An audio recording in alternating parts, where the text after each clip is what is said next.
সর্ষে দিয়ে ইলিশ মাছ রান্না কিন্তু আমরা কম বেশি সবাই খাই, অনেক মজাও হয়। কিন্তু সর্ষে দিয়ে কিছু সবজি আছে রান্না করলে ভীষণ মজা হয়। আসসালামু আলাইকুম, সবাই কেমন আছেন? আজকে সর্ষে দিয়ে রান্না করবে হচ্ছে ঢেঁড়স বা ভেন্ডি। অনেকে ঢেঁড়স বলে, অনেকে ভেন্ডি বলে। আমাদের এদিকের মানুষরা ঢেঁড়স নামেও চিনে, ভেন্ডিও বলে। তো আমি বেশিরভাগ ভেন্ডিই বলি।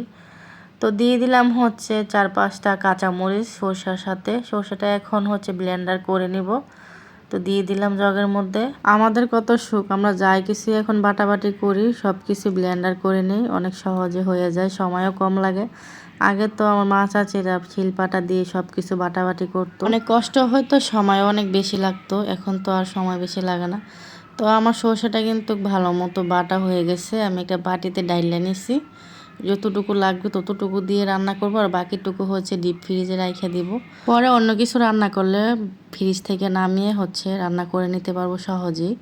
আমরা তো শুধু সহজ কাজে বিছরাই, যেটা করলে তাড়াতাড়ি হবে, যেটা করলে সহজ হবে, সেই কাজগুলোই আমরা বিছরাই করতে থাকি। বাজার থেকে ভেন্ডি পটল আনার সময় একই পলিথিনে করে নিয়েছে। তো আমি এখন পলিথিন থেকে ডাইলা হচ্ছে ভেন্ডিটা আলাদা করে নিতেছি একটা ঝুড়ির মধ্যে।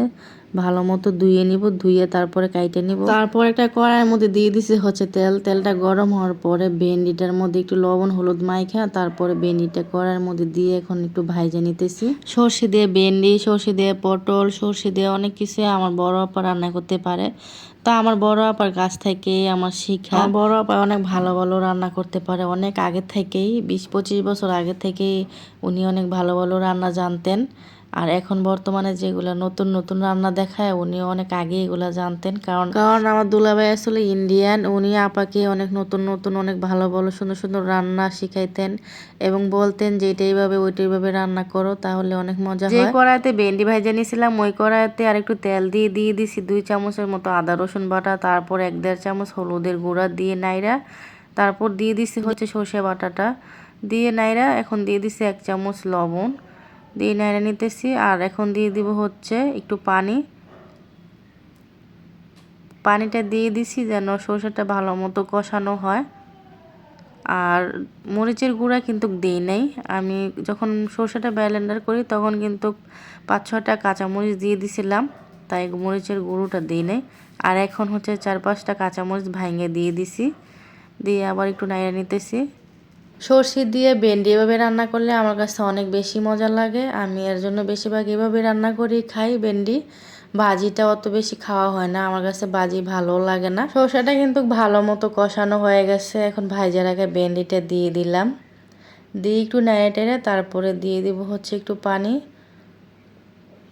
একদম অল্প পানি দিয়ে দিতেছি, বেশি পানি দিলে আবার ভেন্ডিটা নরম হয়ে ভাঙে যেতে পারে, তাই মাপ অনুযায়ী অল্প করে পানি দিতে হয়। বেশি পানি দিলে তরকারিটা আবার ভালো হয় না। তো যে পানিটা আছে পানিটা কিন্তু আমি পুরোটা একদম শুকাইয়া একদম ভেন্ডিটা পোড়া পোড়া করে নিব।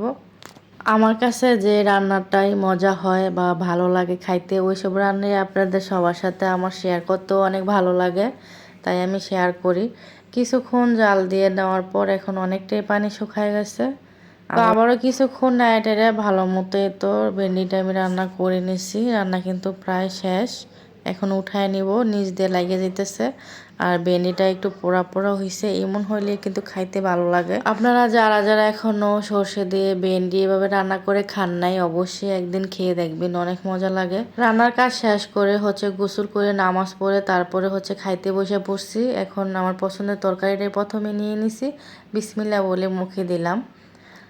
অনেক মজা হয়েছে কিন্তু, আর আমার অনেক ভালো লাগে ভেন্ডি এভাবে রান্না করলে। সর্ষে দিয়ে ভেন্ডি রান্না করলে কিন্তু সময়ও অনেক কম লাগে, অতটা সময় কিন্তু লাগে না। আজকে দুপুরে ভাত খাওয়ার জন্য তো আমি আমার মজার রান্না আপনাদের সাথে শেয়ার করলাম। আপনারা কে কি দিয়ে খাইছেন অবশ্যই আমাকে বলবেন। সাথে কিন্তু মুরগির মাংস রান্না করা হয়েছে, অনেক লাল আর অনেক ঝাল ঝাল মুরগির মাংস।